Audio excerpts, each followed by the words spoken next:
Well, good morning, everyone. Karthik, thank you for the nice introduction. It's an honor, great pleasure to be here.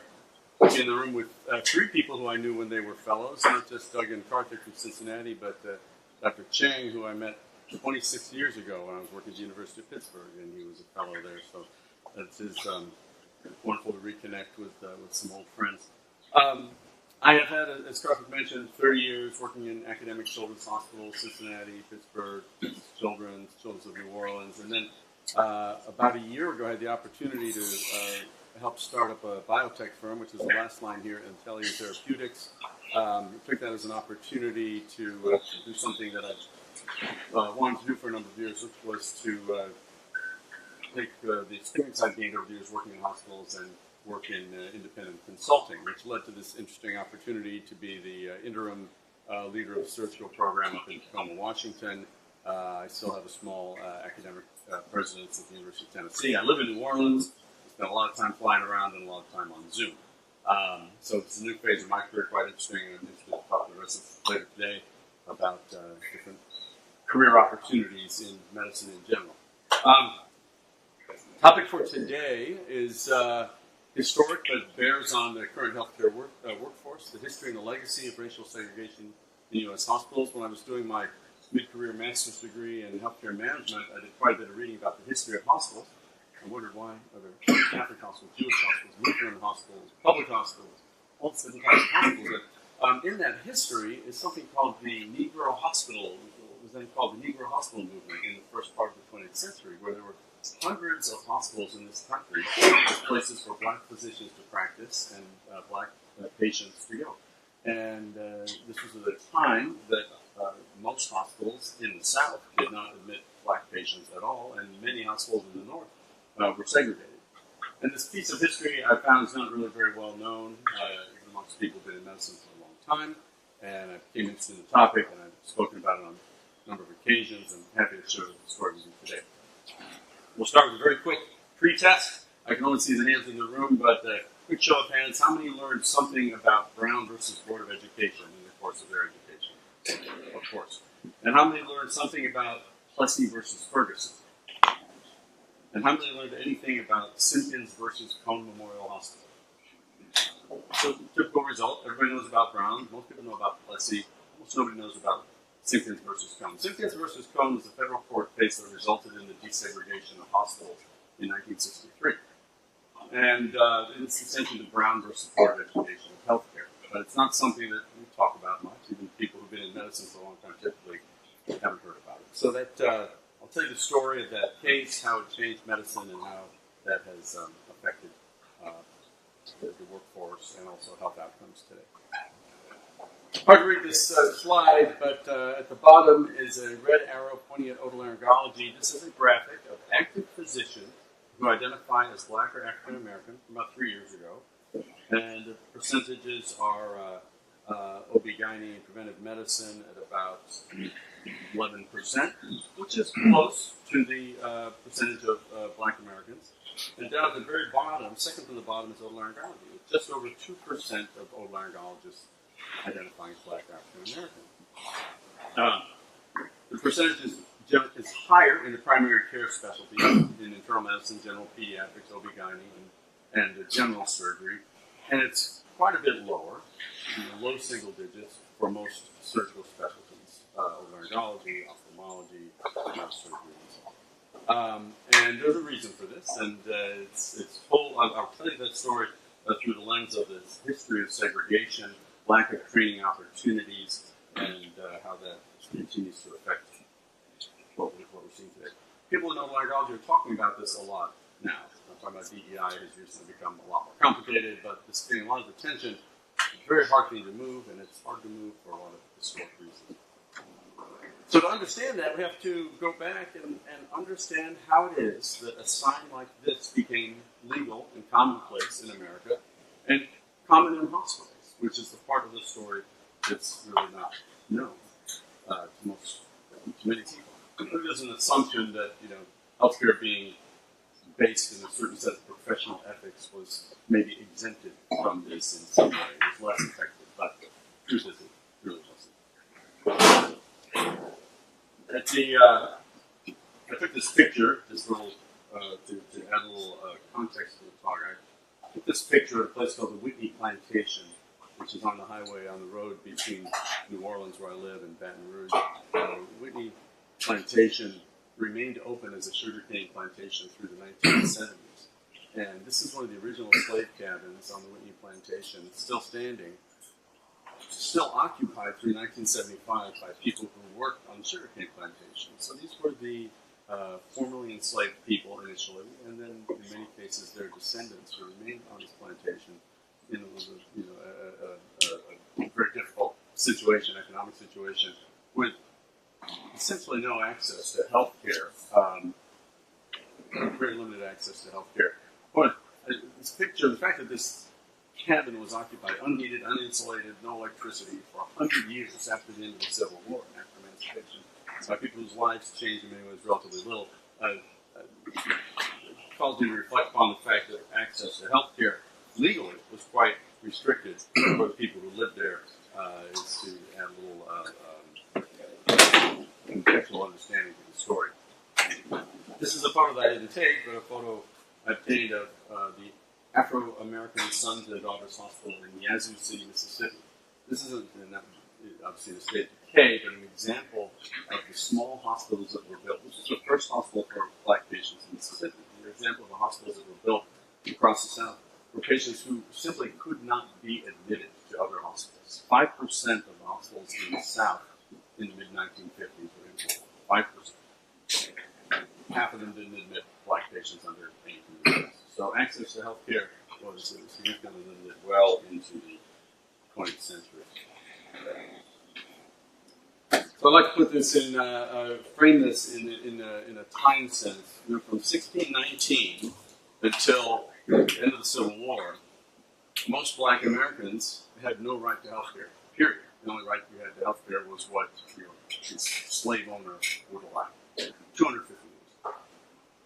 Part of the story we're going to talk about today is the next 100 years, where from the end of the Civil War until the 1960s. This is the microphone. Microphone, so thank you. And they I'm sorry. You too well. Okay, great. Thank you, Celine. From the end of the Civil War till the 1960s, era of Jim Crow, before the Civil Rights Act, before Medicare, before Medicaid, healthcare was formally segregated. As I mentioned, only 5% of hospitals in the South were integrated, and a significant number of hospitals in the North were segregated within the hospital. This is followed by the last 60 years, and only 60 years. So out of this 400-year history, we have 60 years since 1963-64, where segregation was no longer legal in healthcare. And I think this timeline helps to explain why the power of the first 350 years of social impact has not yet been overcome by the last 60 years. Man on the left is Hiram Revels. He was the first black United States Senator. He was elected in Mississippi in 1870. He was succeeded by the second black United States Senator, a man named Blanche Bruce. Man on the right is Edward Brooke. He was the third senator from Massachusetts, a century later. So there was an intervening century. There was a brief period of time after the Civil War when black Americans in large numbers were able to vote in the South. He elected 2 black senators in Mississippi. That would be news today. But it happened in the 1870s twice. And then it was 100 years until anyone, black American, was elected to the Senate again. Just for fun, anybody want to guess which state had the first black governor? Anybody know? Louisiana in 1872. First black governor for a brief period of time. The second black governor was Douglas Wilder of Virginia in 1990, 118 years later. So there's a century gap in this history in this country, and the question is, what happened? What happened in that time? And what happened was Plessy versus Ferguson. I took this picture in the St. Louis Cemetery in New Orleans. If you take a stroll through there, you can find Homer Plessy's grave. He died in 1925. So what happened was the Supreme Court decision in Plessy versus Ferguson, which established the constitutionality of racial segregation. So Homer Plessy was of mixed race. His grandfather was a white Frenchman who had come to New Orleans from Bordeaux, married a free woman of color.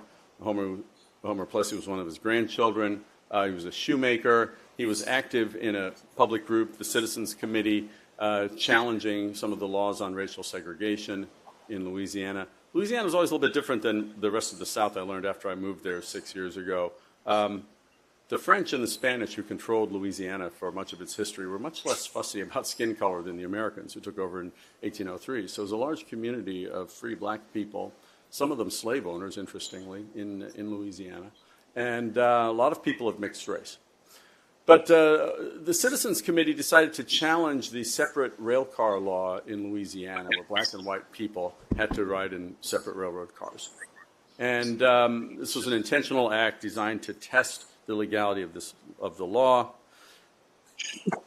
They approached Frederick Douglass and asked for his support. Douglass advised against doing it. He thought it was the risk was too high, that if they lost the challenge, that it might establish segregation under force of law, and he advised them against doing it. He turned out to be right, but they went ahead, and Homer Plessy in 1892 boarded this train from New Orleans to Covington, Louisiana. This is I took this picture also. This was in the Marigny neighborhood of New Orleans, adjacent to the French Quarter. This is at the site where he boarded the train. He boarded the train, sat in the whites-only car. The conductor approached him and said, are you a white man? He said, no, I'm a colored man. And so he was arrested, which was his goal, jailed, released on bail the next day. They took this case to court in Louisiana. And they lost. The state court, Judge Ferguson in Plessy versus Ferguson, ruled against them. They appealed to the Louisiana Supreme Court. They lost again, and the case went to the United States Supreme Court, where they lost again. So they went to the Supreme Court, and the decision in Plessy versus Ferguson was a 7-1 vote. This is Judge Marshall, who was the only dissenting vote. John Marshall Harlan. John Marshall Harlan, who was the one vote who dissented. His grandson also was on the Supreme Court in the 1950s. And this is his dissent. In the view of the Constitution, in the eye of the law, there is in this country no superior dominant ruling class of citizens. There is no caste here. Our Constitution is colorblind and neither knows nor tolerates classes among citizens. In respect of civil rights, all citizens are equal before the law. In my opinion, the judgment this day rendered will, in time, prove to be as pernicious as the decision made by this tribunal in the Dred Scott case. Interestingly, John Marshall Harlan was the only Southerner on the court. He was from Kentucky. He was from a slave-owning family. He was a sole dissenting voice. And this, in 1896, established, under law, this notion of separate but equal in the United States. And this was a turning point in our story. Now, up until this time, hospitals were really quite primitive in the late 19th century. 20th century was really the era of development of hospitals in the modern sense as we understand them. So let's take a look at how this shaped the development of hospitals. I did my residency and fellowship at Washington U in St. Louis. This hospital was closed shortly before I started my residency there. But this, at one time, was one of the largest general hospitals in the country. This is the Homer G. Phillips City Hospital in St. Louis. You can see in the postcard on the left and in the architectural designs on the right, this hospital was the Homer G. Phillips Hospital for Colored, not for the colored or for colored people. The Homer G. Phillips Hospital for Colored. The name is right on the tin. There's no secret about what the purpose of this hospital is. So here's the story in St. Louis. As the migration of black agricultural workers from the south to the north seeking better employment opportunities was occurring, many black people moved to St. Louis, to Chicago, to Detroit. And in St. Louis, there was a public hospital, St. Louis City Hospital, and there were a number of private hospitals, but the private hospitals didn't admit black patients. And the public hospital at the time, in the early 1900s, also didn't admit black patients. So the solution to this problem of no access to health care for the large number of black people who were moving to St. Louis was to build another hospital. So they built Homer G. Phillips City Hospital in 1928. Kansas City did the same thing. I'll tell you in a minute about Atlanta, where they built one hospital, but it was segregated internally. So this was the solution to the problem of segregation, not just in the Deep South, but in Kansas City, in St. Louis. And this hospital stayed open until 50s or 1960s, I believe, when it was eventually converted to other uses. They had a nursing school. This is the 1960 nursing class at Homer G. Phillips School of Nursing, all black nursing students. And they would assemble only for graduation with the City Hospital nursing students. You can see in this photograph the white nurses from the City Hospital Nursing School and the black nurses and their black faculty members from the Homer G. Phillips Hospital. So this picture sort of tells you quite a lot about the state of segregated healthcare in a major American city in the 1950s and 1960s. And New Orleans had its own history.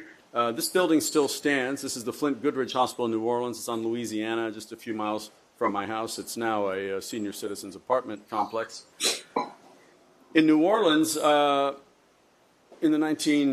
early 1900s, there were 20 or 30 hospitals, a couple of thousand hospital beds. There was only one hospital that would admit black patients, which was Charity Hospital, the public hospital. And there was no hospital that would admit black patients other than the indigent hospital. So this hospital was built, this was originally the Sarah Goodrich Hospital, as a private hospital, a place where black physicians could have medical staff appointments and where black patients could go to obtain care.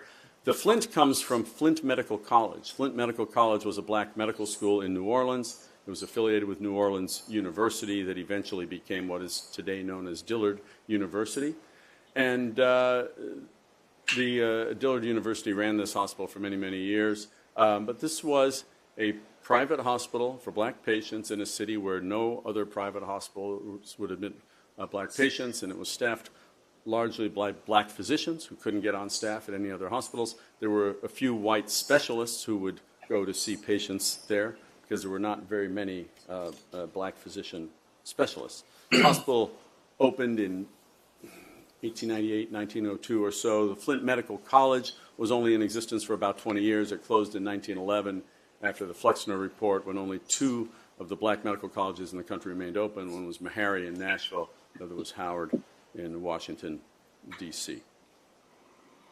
I took a little walk around the grounds one day until the security guy came and shooed me away, and I took these photographs, and just to show, this building was elected in 1931. Hospital itself was in existence from about 1898 until 1985. It was one of the last of these hospitals that were built for this purpose, private hospitals for black patients. Closed finally in 1985. I lived in Houston for a while. Houston had a hospital like this. This is the Houston Negro Hospital. Once again, the name right on the label. On the left of the board of directors of the hospital, this was the first private hospital in Houston that would admit black patients, built in 1928. There was a public hospital, the Jefferson Davis Hospital, but this was the first private hospital for a place for black physicians to practice. The building still stands, but it was closed as a hospital many years ago. And another creative solution to the problem of having to keep healthcare segregated is the Grady Memorial Hospital in Atlanta. This hospital building was built in 1954. The hospital itself was established in 1896. It was a whites-only hospital. There was an old building in the back, had a few beds, and it was a less good condition for black patients. And each time they would build something new, they would convert a few of the beds in the old part of the building for black patients. Like Charity Hospital, separate blood banks, separate cafeterias, and so on. When this building was constructed in 1954, completely separate wards inside. So the building, while it looks like one building, it's a black part of the hospital, white part of the hospital, was finally desegregated in 1965. It's the last major public institution in Atlanta to be desegregated. After the schools, after Georgia Tech, finally the hospital was desegregated. And you might think, being in healthcare, that medicine would address this differently, that hospitals might have been in the front in terms of treating people equally and with a sense of justice. But in fact, quite the opposite. Again, the last major public institution in Atlanta to desegregate. So this was a state of affairs going to 1950s America. This photograph of some physicians protesting outside the American Medical Association headquarters in Chicago in the 1950s. AMA is not so important in our professional lives now. The AMA at one point it was an honor to be a member of the AMA. In fact, it was used as a criteria in some hospitals for medical staff appointment. You have to be an AMA member. That was sort of a mark of quality.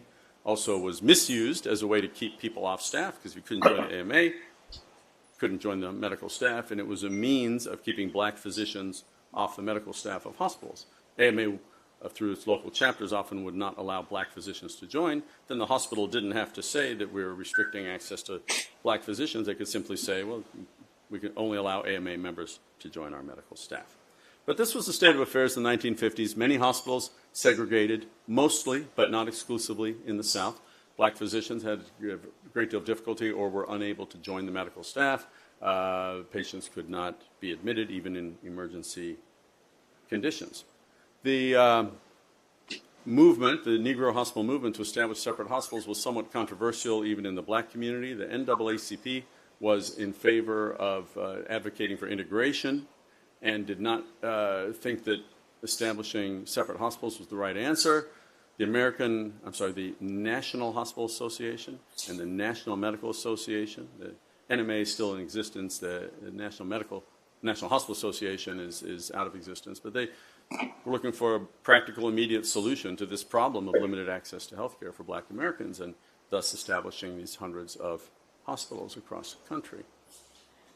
But times were changing, and in 1954, the Supreme Court ruled in Brown versus Board of Education, an unanimous ruling, that segregation in public schools should end.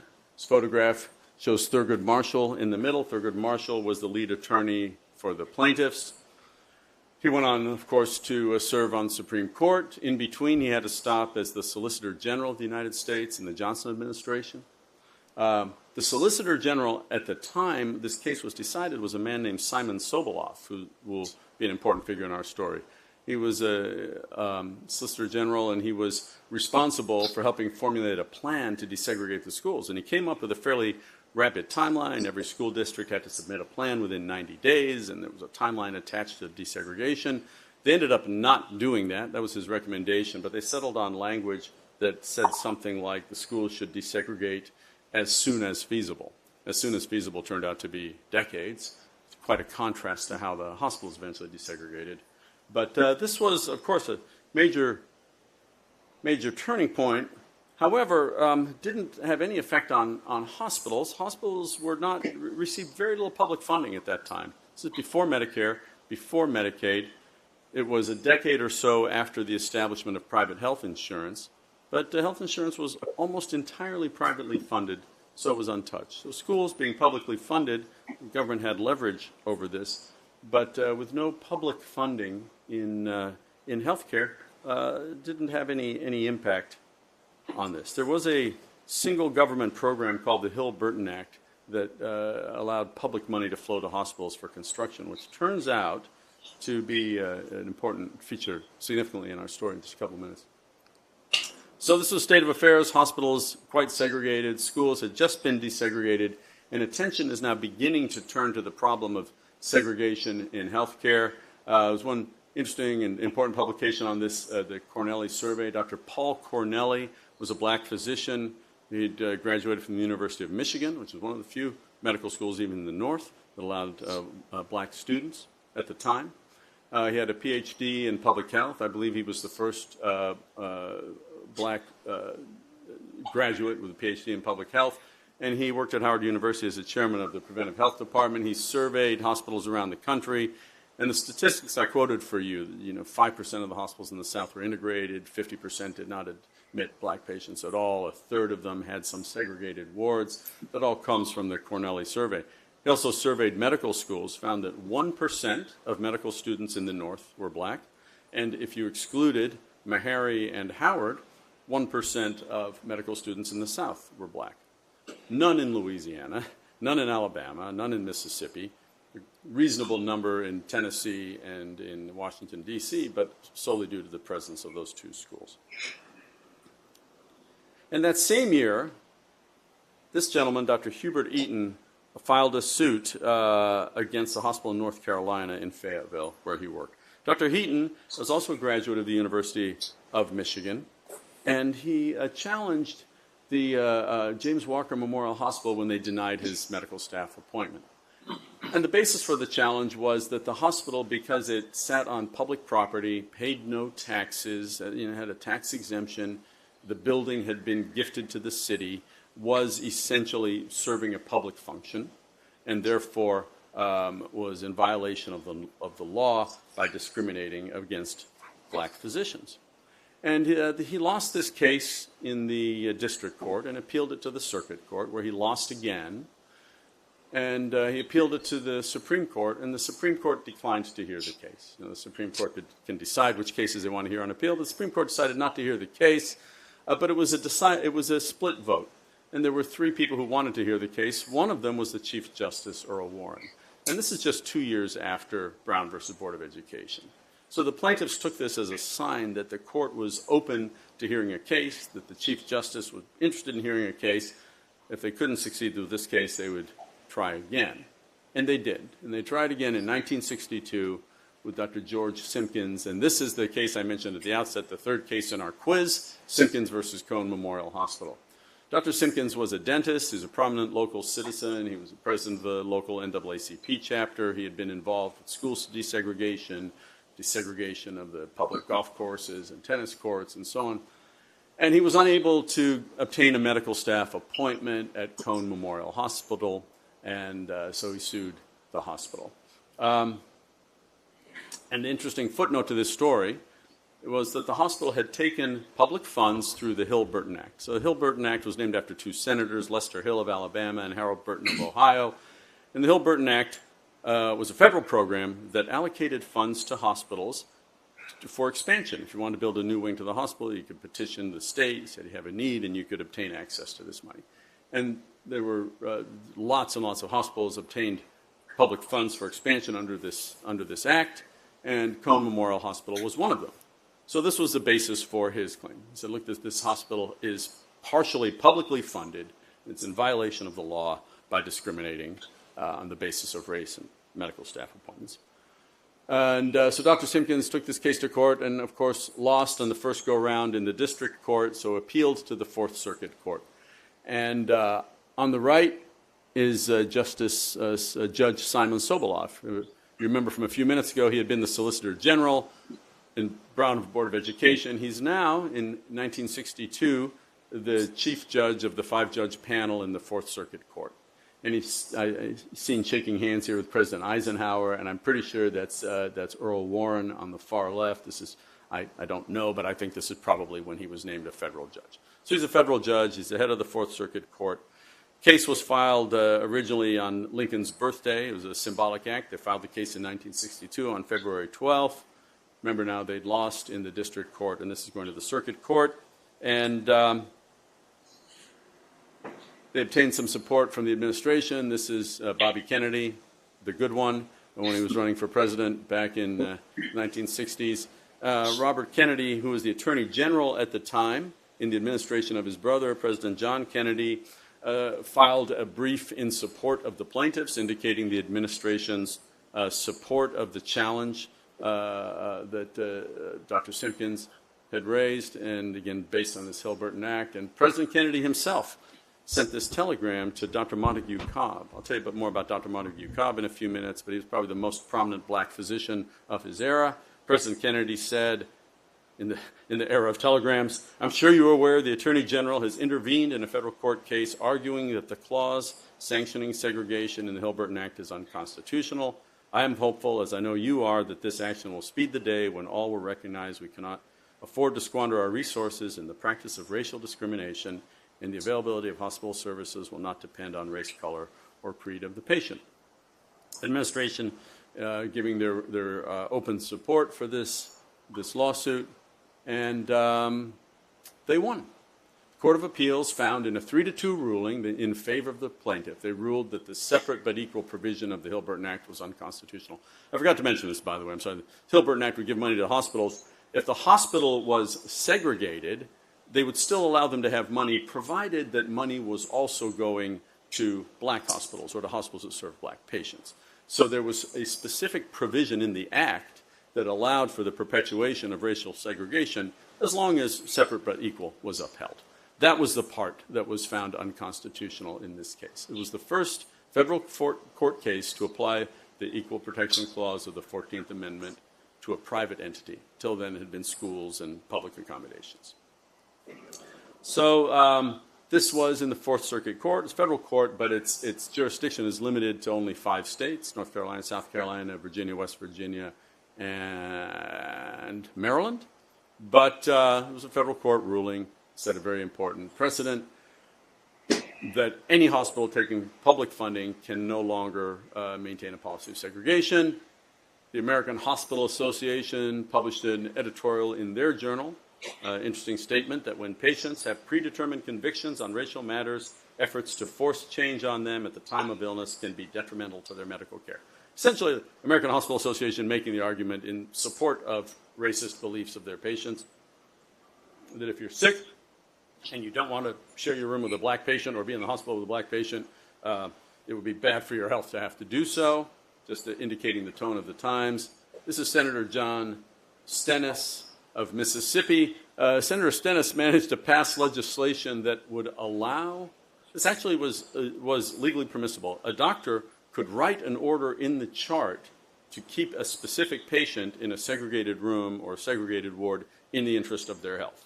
That was part of the workaround to this, or the attempt at a workaround to this law.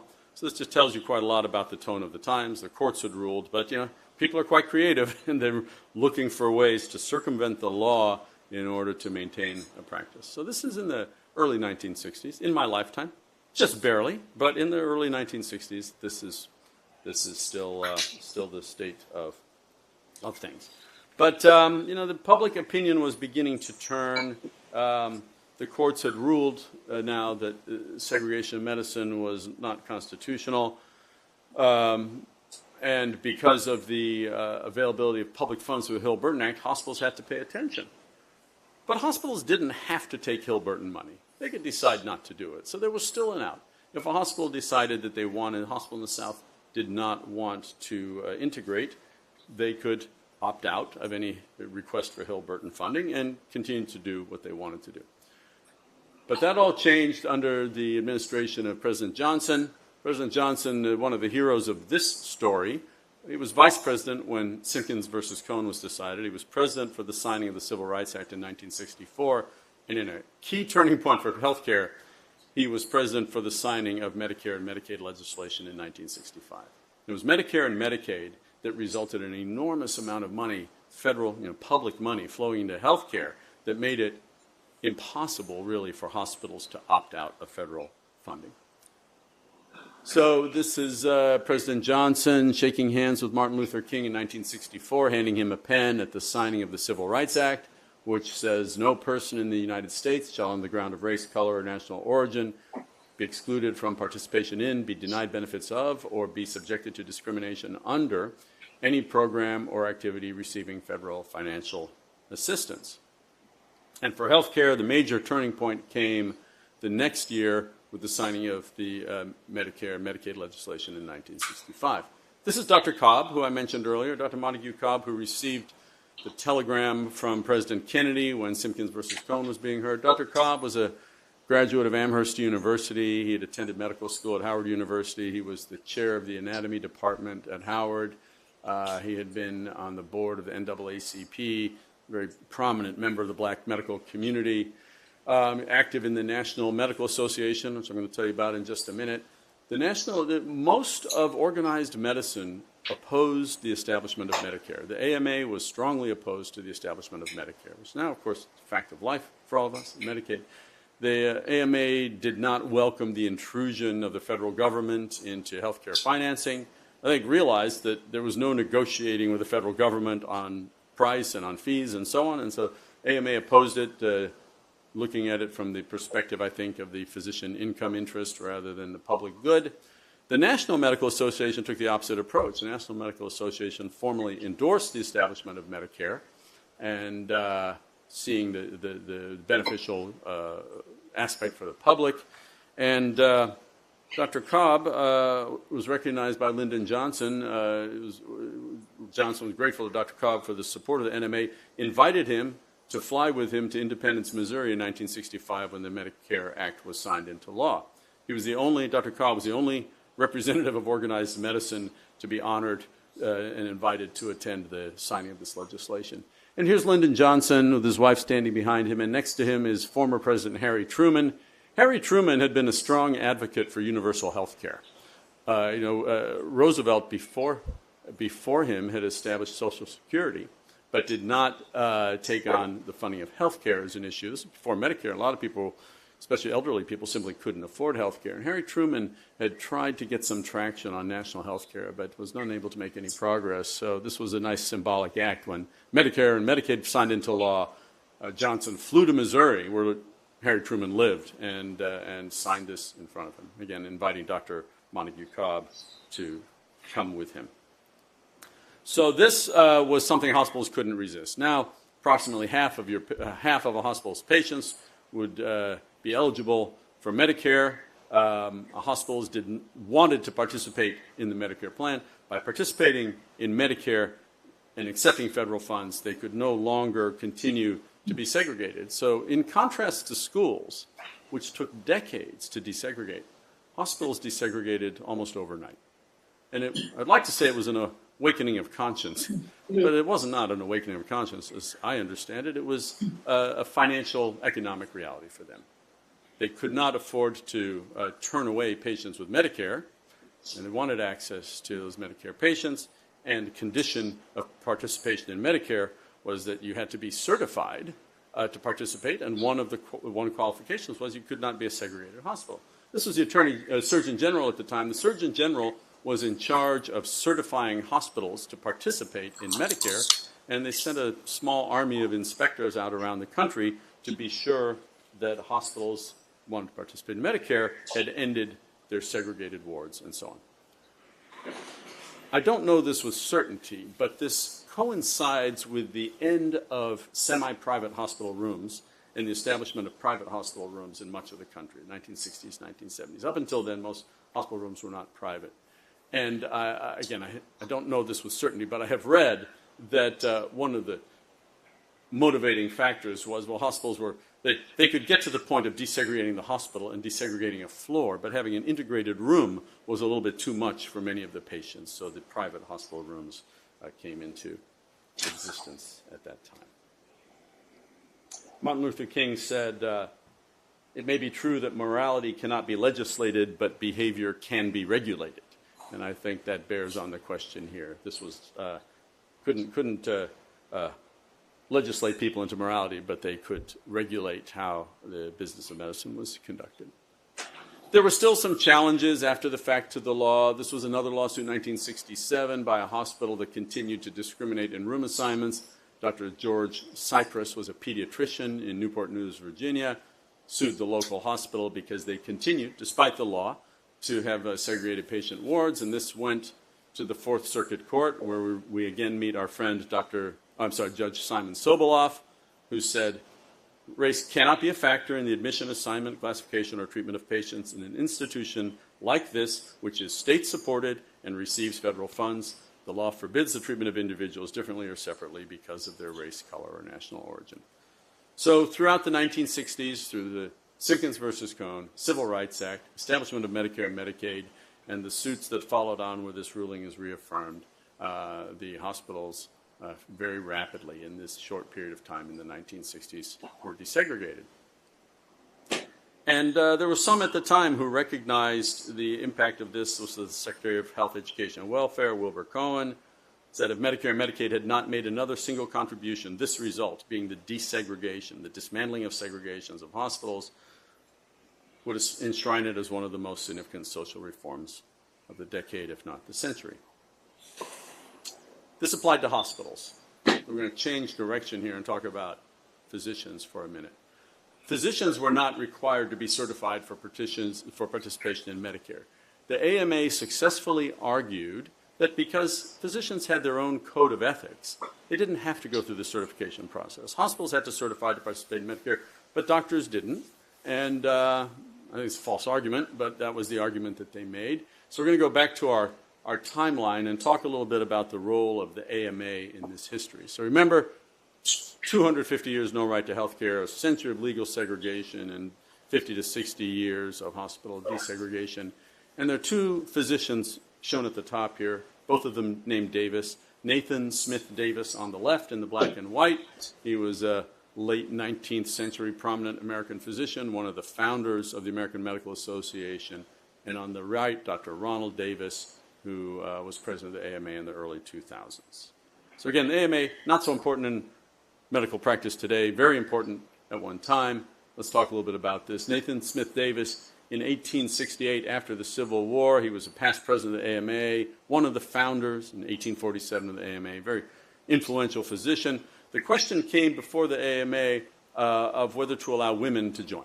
This was a question. There were a few women physicians who wanted to join the AMA, and the Committee on Ethics had to pass a recommendation on this. The AMA Committee on Ethics said there was no reason not to, and they recommended to the AMA membership they allow women to join. But a small group of activist physicians were concerned about that it might divide the medical society, and they took this as an opportunity to say, we believe that the question of women joining the AMA, and by the way, black physicians joining the AMA ought to be a local matter. We don't think the AMA should enforce any rule about that. The local medical societies should decide who joins the AMA or not.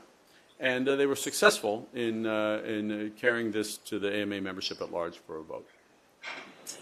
There was opposition to it even at the time, and this is an interesting figure from history, Dr. Robert Rayburn. Dr. Rayburn was from Scotland originally. He had come to the U.S. He was a surgeon, served in the Union Army during the Civil War. After the Civil War, he left his position at Georgetown and was a founding faculty member at Howard University's medical school. He was twice the dean of Howard University. And in 1872 or so, he went to the meeting of the American Medical Association in Washington, D.C., and took a group of his faculty with him, faculty members including black physicians and women physicians. Shows up at the AMA meeting. He was an AMA member, requested to be admitted. They, of course, turned him away, and they kicked him out of the AMA, charging him with contempt of the organized medical society. And it was around this time an organization called the National Medical Society was founded in Washington, D.C. National Medical Society was a precursor organization to today's National Medical Association. Came out of Howard University, Dr. Rayburn and his colleagues from Howard University. Unfortunately, Dr. Rayburn, who was trying to do the right thing at the time, kicked out of the AMA. When he died, this was in 1900, I think, in the Howard University Journal, they recalled, I circled in the red box on the bottom, that when he first left Georgetown to take up his work at Howard, he was hissed and jeered on his way to Howard University. So he was a brave figure in his day, ahead of his time, very much going against the powers that be. The AMA maintained this practice of allowing local medical societies to decide who could join for the next 100 years, until 1968. So the way this works, if anybody's ever joined the AMA, you don't join the AMA, you join the Harris County Medical Society or the Orleans Parish Medical Society. That's how you join the AMA, or at least for a long time it was. You join the local medical society. You can't, or you couldn't, join the AMA directly. And this was a means of, originally, of keeping harmony with within the AMA, because they wanted to keep the Southern medical societies in the AMA, and just allowing the local medical societies to do what they wanted. And as I mentioned earlier, many Southern hospitals wouldn't actually put in writing that you can't join our medical staff if you're black. They would just say you have to join the AMA, and then the same people who are on the medical staff at the hospital would go to the county medical society and not allow any black physicians to join. So that was the state of things. The banner across the top shows all the years that I can find that the AMA held a vote on this matter. Should we allow the local medical societies to maintain control of the membership question? And every time they said yes, until 1968, 4 years after the Civil Rights Act, when they finally reversed this policy and said that the local medical societies can no longer enforce racial segregation in their membership practices. And if you'd like to read about this, this guy Robert Baker wrote a nice article in the AMA Journal of Ethics 10 years ago, going through all this history, and concluded, to secure reunion with the medical societies of the South, the AMA dashed Negro dreams of equality and the integrationist ideals of returning Union Army officers like Robert Rayburn, wrapping discrimination in sophistry as it did so. So I find it unsurprising that medicine doesn't talk a lot about this story. You can find it, but you sort of have to dig to find this history. There's not a lot written about this, but this was the leading physicians' medical organization in the country for a century, from the end of the Civil War until after the Civil Rights Act allowed local medical societies to discriminate on the basis of race. In 2008, 40 years later, when Ronald Davis was the president of the AMA, he paid attention to this, commissioned a writing group on the history of African Americans in organized medicine, and that group concluded from the 1870s through the late 1960s the AMA failed to take action against AMA-affiliated state and local medical associations that openly practiced racial exclusion in memberships, and Ronald Davis went to the NMA convention to apologize. I humbly come to the physicians of today's National Medical Association to tell you we are sorry.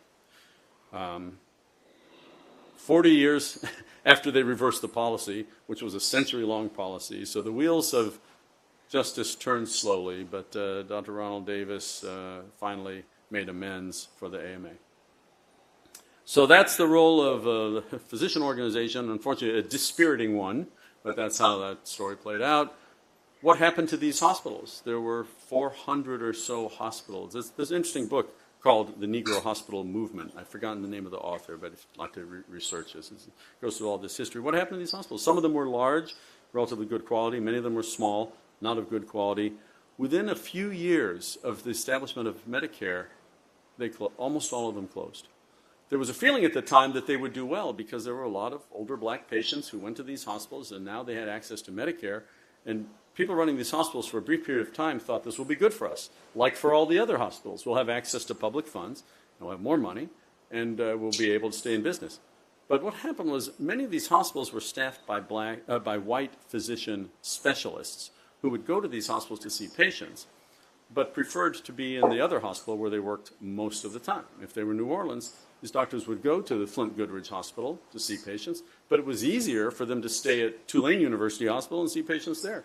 So rather than growing and thriving under Medicare the way most hospitals did, the black hospitals struggled because they lost patients. Patients could go to other hospitals. Doctors preferred to see the patients at the other hospitals, and most of them just very quickly ran out of money.